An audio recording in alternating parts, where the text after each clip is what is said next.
మనతో పాటు ఉన్నారు ప్రముఖ తంత్ర జ్యోతిష నిపుణులు, జ్యోతిషరత్న, జ్యోతిష సామ్రాట్ చింతా రుక్మాంగదరావు గారు. మరి ఆయన అడిగి కొన్ని సమస్యలకి పరిహారాలని తెలుసుకునే ప్రయత్నం చేద్దాం. నమస్తే గురుజీ. మాతృదేవో భవ, పితృదేవో భవ, ఆచార్య దేవో భవ.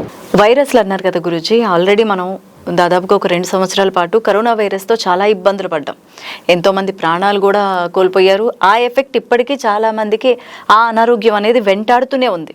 అయితే మొన్న రీసెంట్గా ఇంకో కొత్త వైరస్ రాబోతోంది అని WHO కూడా చెప్తోంది. అసలు ఈ వైరస్లు రాకుండా ఉండాలన్నా, తప్పించుకోవాలన్నా ఏం చేయాలంటారు? ఏదైనా పరిహారం ఉందా దీనికి? మహమ్మారులు అంటారు వీటిని. కరోనా మహమ్మారి అని పేపర్లు వేస్తారు. వీటి మహమ్మారులు అంటారు. ఆ టైటిల్ వింటేనే భయం వేస్తుంది. ఇవి ప్రకృతిలోనే వస్తూ ఉంటాయి. అంటే వాతావరణ కలుషితం జరిగినప్పుడంతా వస్తుంటాయి. ఈ వైరస్ల రూపంలో వస్తుంటాయి. వీటి బారిన పడి దేశాలు అల్లాడుతాయి. ఇప్పుడు ఈ వీటిని ఎవరు అడ్డుకోలేరు. వచ్చిన దానికి పరిష్కారం కనుక్కోవాలి తప్పితే దానికైతే ఫోన్ చేసి నువ్వు రావద్దు మా దేశం కానీ ఎవరు చెప్పలేరు. దానికి చెక్ పోస్టులు ఉండవు, స్పీడ్ బ్రేకర్లు ఉండవు. అది అలా వచ్చేస్తుంది. ఇక్కడ రెసిస్టెన్స్ పవర్, జనాలకు ఏదైనా అనారోగ్యం వస్తే తట్టుకొని నిలబడగలిగినటువంటి శక్తి ఎంతవరకు ఉంటుందో అంతవరకు తట్టుకోగలరు. లేని వాళ్ళు ఏం చేస్తారు? దానికి బలవుతారు. అంటే మనం తింటున్న ఆహారంలో పోషక విలువలు లేకపోతే రెసిస్టెన్స్ పవర్ ఉండదు.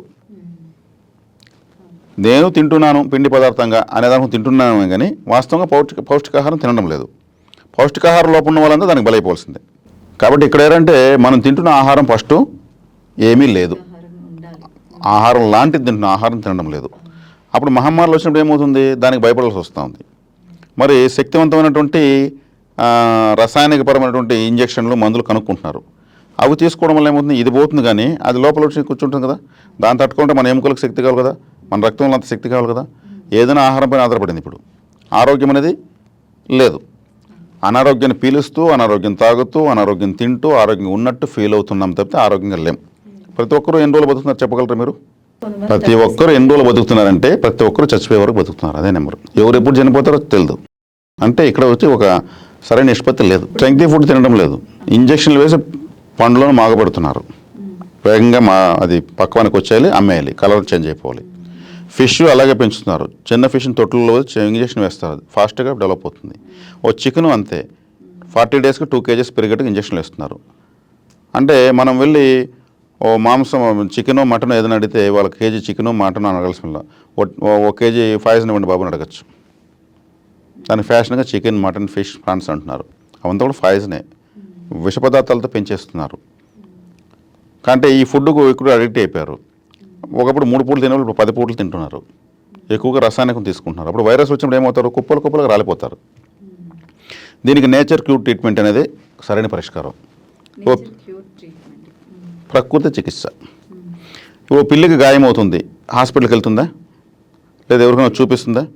అది వెళ్ళి ఎవరు కనిపించే చోట్ల మట్టి లోడి అందులో కాలు పెట్టి మట్టి పూర్తి చేసి కొంతసేపు ఉంటుంది. అది నేచర్ క్యూర్ ట్రీట్మెంట్.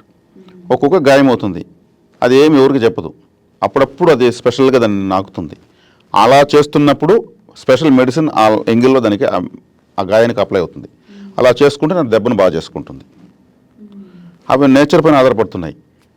వాటికి ఆ విద్యను భగవంతుడు ఇచ్చాడు, మనకు ఇచ్చాడు. మనం ఉపయోగించుకోవడం లేదు. మనం హాస్పిటల్ అంటాం. ప్రాణాయామాలు, యోగాలు ఇవి చేయడం లేదు. ఇవి చేస్తే కూడా మనకు చాలా శక్తి, రెసిస్టెన్స్ పవర్ ఉత్పత్తి అవుతుంది. ఈ వైరస్ వచ్చినప్పుడు మనకు పలు రకాల చెట్లు ఉన్నాయి, వనమూలికలతో కూడిన బెల్లవ పత్రాలు, రావి, మర్రి, వేప, ఊడుగ, పచ్చి పసుపు కొమ్ములు, వస కొమ్ములు ఇవన్నీ తెచ్చి ఇంట్లో కాల్చి పొగలేపి ఆ పొగను ఇల్లంతా ప్రసరింపజేసి ఆ ఫ్యాన్లన్నీ 5లో పెట్టాలి. రెగ్యులేటర్ చక్కగా మూలకి వెళ్ళిపోతుంది. మళ్ళీ అన్ని కిటికీలు తలుపులు తెరిచేసి ఇంటి చుట్టూ వెళ్ళిపోతుంది ఆ పొగ. ఇంకా వైరస్ ఎంటుకుంటుంది.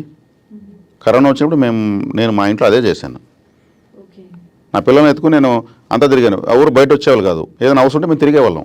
అయ్యో చిన్నపిల్లల్ని ఎక్కించుకుని అలా తిరుగుతానే వాళ్ళు. మా పిల్లలు నవ్వేవాళ్ళు. మళ్ళీ వాళ్ళే పోటీలు పడి నాతో పోటీ పడి అన్ని ఆకులు కోసుకొచ్చి వాళ్ళే కాల్చి పొగలేపేవాళ్ళు.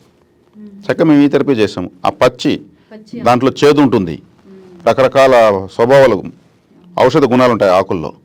వాటిని కాల్చి పొగలేపడం ఏం ఖర్చు అవుతుంది? ఏం ఖర్చు కాదు. నేను పిల్లలు నేర్పించేశాను. ఫ్యూచర్లో ఇప్పుడు ఏదో వచ్చినా మేము చేసుకుంటామనే పరిస్థితి వాళ్ళు అప్డేట్ అయిపోయారు. వాళ్ళ చేతి వాళ్ళు ఒక ఎక్స్పెరిమెంట్ చేసేసారు, అయిపోయింది. ప్రతి ఒక్కరు ఎందుకు చేసుకోకూడదు?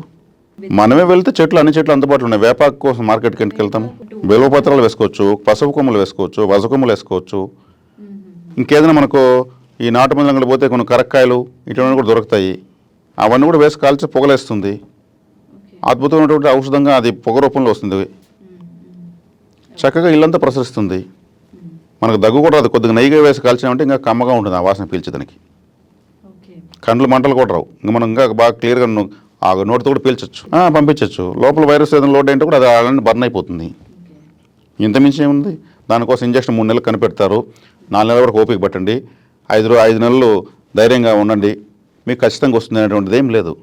ఎప్పటికప్పుడు వైరస్ బర్న్ అయిపోతుంది. కొద్దిగా అద్భుతమైనటువంటి మూలిక ధూపం ఇది.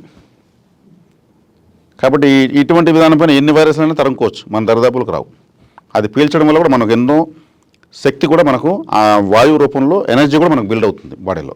అది మనం ఫీల్ అవ్వచ్చు. సో ఇదండి, మానవ దైనందిక జీవితంలో ఎన్నో సమస్యలు ఉంటాయి.